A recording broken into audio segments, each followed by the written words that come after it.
Good morning, and it is Tuesday morning, second full day in Acadia, and we decided to do a little sleeping in. Probably wasn't the best idea, but we did it anyway. So we're having breakfast now, and this is what we got. And by sleeping in, that's us having breakfast at 8 o'clock. So not really much sleeping in for most people. But today, again, we're having eggs, potatoes, and cheese scrambled hash. So another great morning for another day of hiking. So today's plan right now is going to the lighthouse, which is the Bass Harbor headlight, and to do a couple of the trails in this area that the dogs are actually welcome on. So right now we're actually coming down the drive to the Bass Harbor headlight. Gonna take a little time around there, take some good pictures, then head to the other hiking areas. It has been kind of relaxed day. We're not in a rush to do anything. It's only 9:30. It's still only 9:30 in the morning, so it's not like it's like super late or anything, but still late for us. It's late for us, but it's still a nice day. Right now it is 63 degrees. The leaves are still falling. It still looks beautiful up here.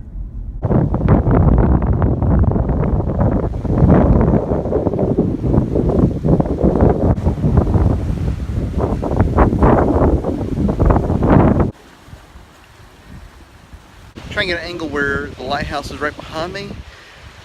The first path you saw where we was right up close to it, if you follow the walking path down there, you'll come up right beside the lighthouse, which is right here.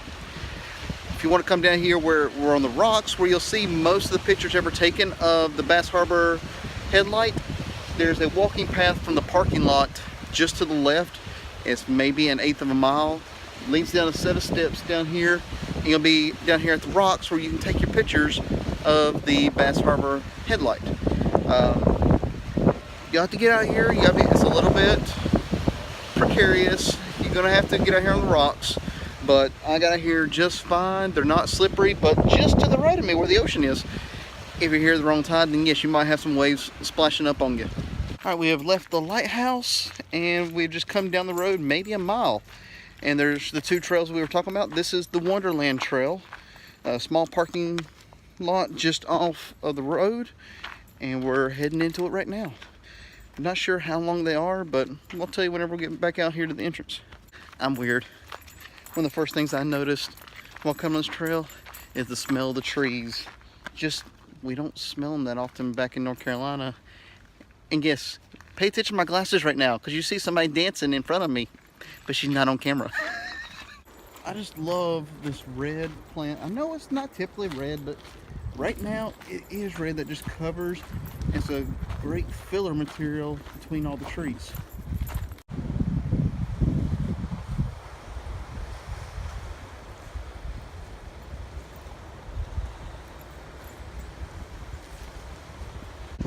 While hiking on the trail, we've actually come to this little spot where, as you can see, right down here on one of the beaches, definitely different sand than what we're used to at Southport.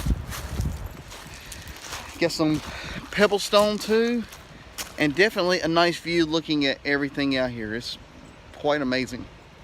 This is definitely something weird for me to see. The tide comes in all this way and stays there so long.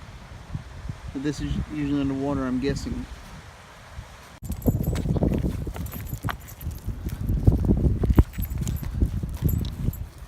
Overall, this has been a very nice scenic hike. No problems about it, except for out here where this loop is. Whew, there's a tons of bugs just swarming around. They're not like biting me or anything, but there's tons of them just swarming around. You gotta get off the trail every once in a while just to get away from them, because they're right there just on the trail. It's weird. These are just really nice laid out trails, very well maintained, and the ground coverage of all the leaves is amazing. All right, I keep saying that, Andrea. I'm gonna admit it on camera now. I love these little itty bitty squirrels. They're just so tiny. They're cute. We just had one just off the trail. I think you probably saw it in the video right before this. It was right there in the middle of the trail and just led over to the side. But he just sat there, was eating his nut, and just sat there and let us take pictures of him. It was pretty cool. This is a really nice view from the road. This is Yeah, natural seawall. So this is one side of the road. And then Andrea will pan over here in just 1 second. And you'll see there's one on the other side. So really cool natural thing. And I love the view. I mean, it's just awesome. And these houses have great views of all of this. Wouldn't you want to live here?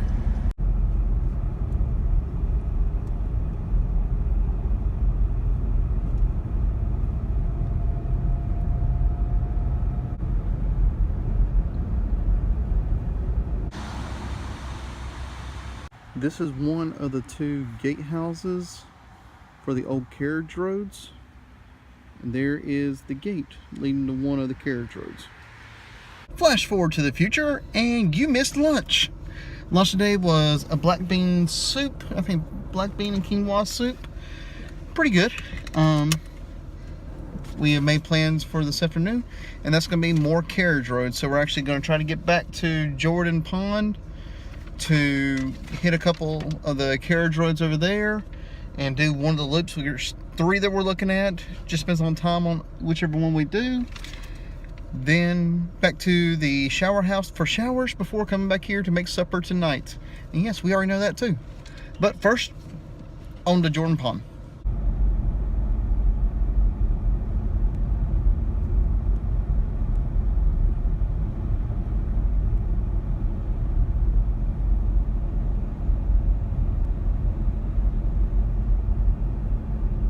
All right, we're back at Jordan Pond, the Jordan Pond house actually. We're about to go hit the carriage roads, which there's a path right here beside us. Andrea has looked at it. It's going to be a roughly 3.8 mile trek that we're going to try to do.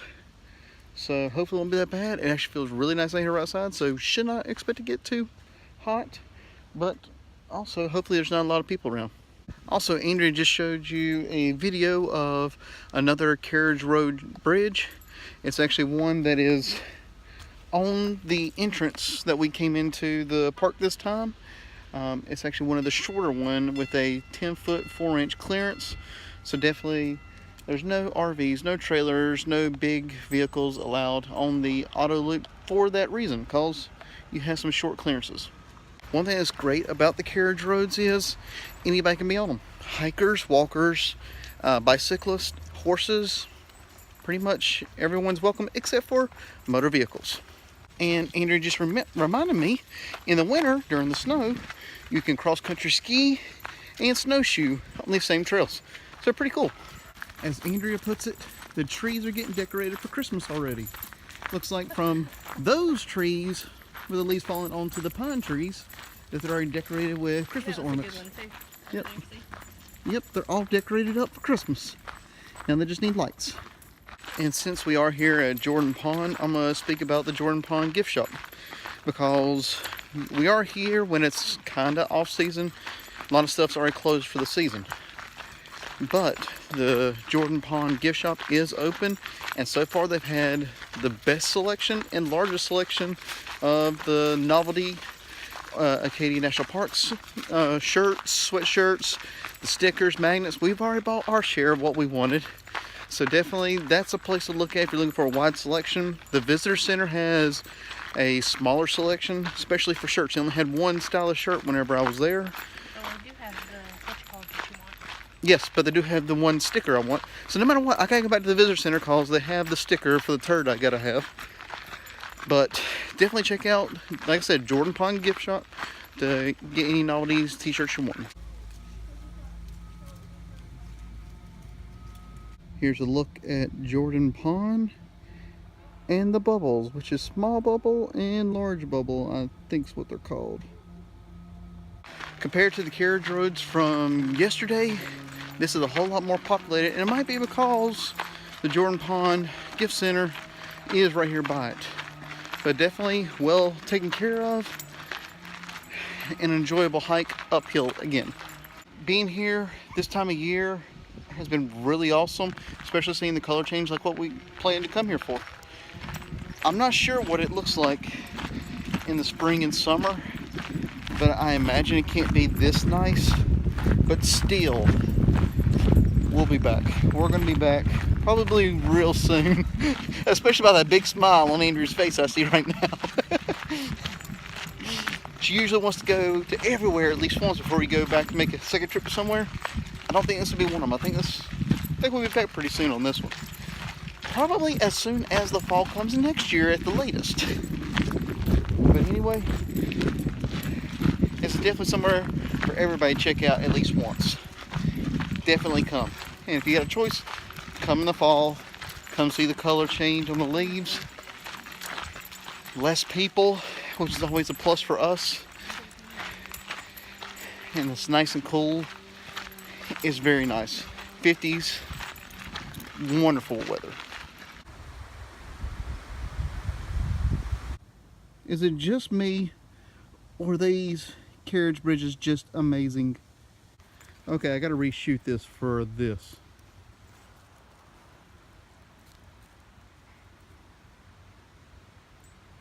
That's crazy. Very nice view from this carriage road. No real good way to take an angle on this one, but this is the next carriage bridge.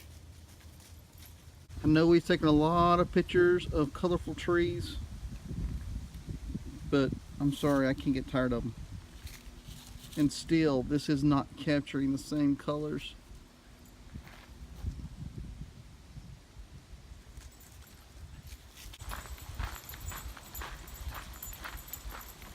For the next little bit, the videos will probably be as we're walking, things like that. Because one of the things about hiking in Maine and deciding to do this in the afternoon is you're racing against the clock that's called daylight. And right now, we're kind of losing that battle. We are 53 minutes into our hike, not quite halfway. So we'll be finishing up here as the sun is going down, so losing daylight, or hopefully right before that, so won't be much stopping for now, unless there's something that just has to be videoed or picture taken. And as soon as I said that, we come onto one of the carriage roads that's actually privately owned. This is not owned by the National Park System, so it's not as maintained, but still we can walk on it.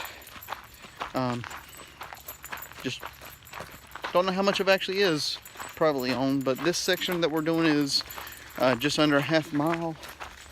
So let's keep on hiking.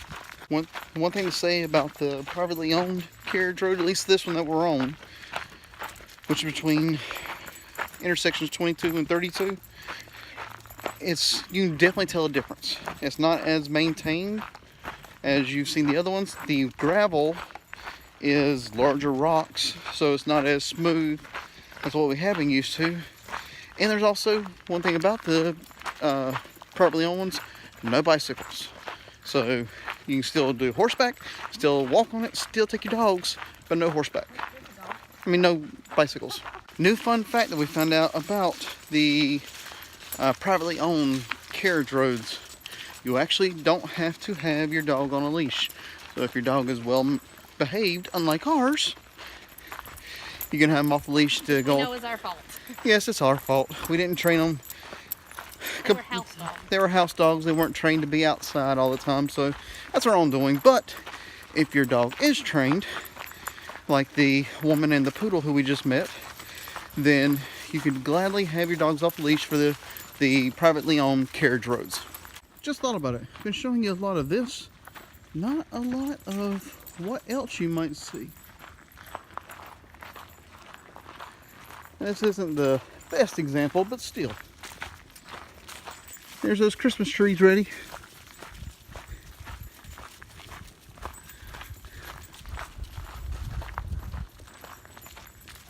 Definitely be aware that there's also people who run on these trails. We just had somebody with their dog run right by us. But he's on the private land where I guess they have hunting in the area. He was all decked out in an orange toboggan. He even had a little orange scarf for his dog that he had run beside him. So very cool to see that.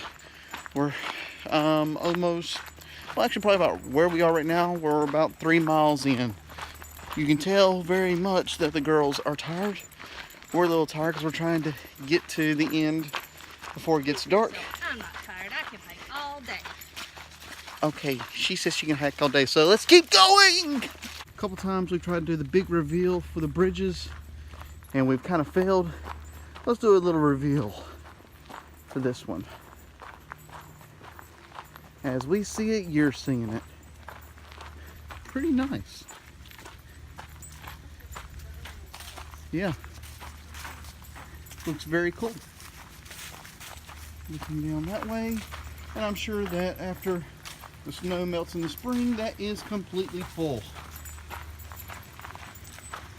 When you're on this, when you're on the private property, this is the signs that you will see telling everybody that this is private property. That's how you know if you are on them.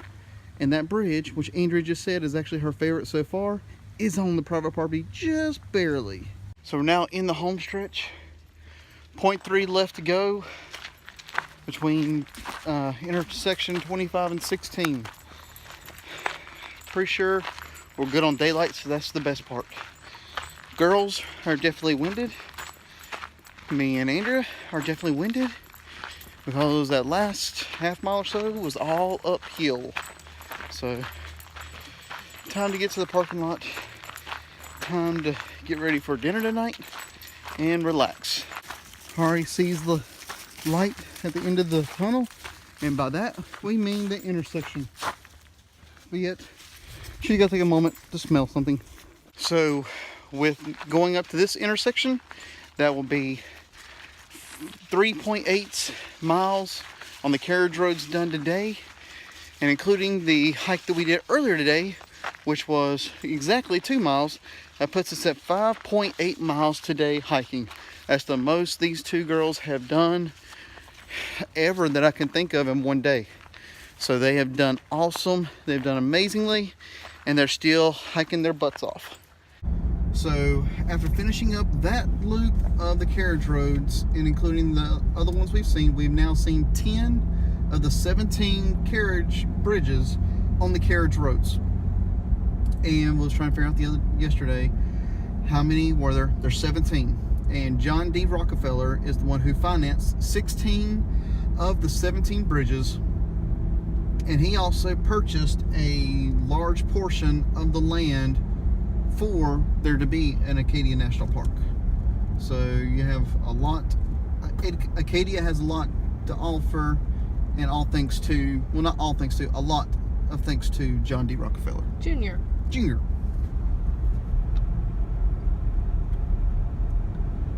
Sorry, I had to show this foliage because it's just awesome. So to finish up the night, yeah, you can guess what we're doing. We got the fire going. I've got the babies.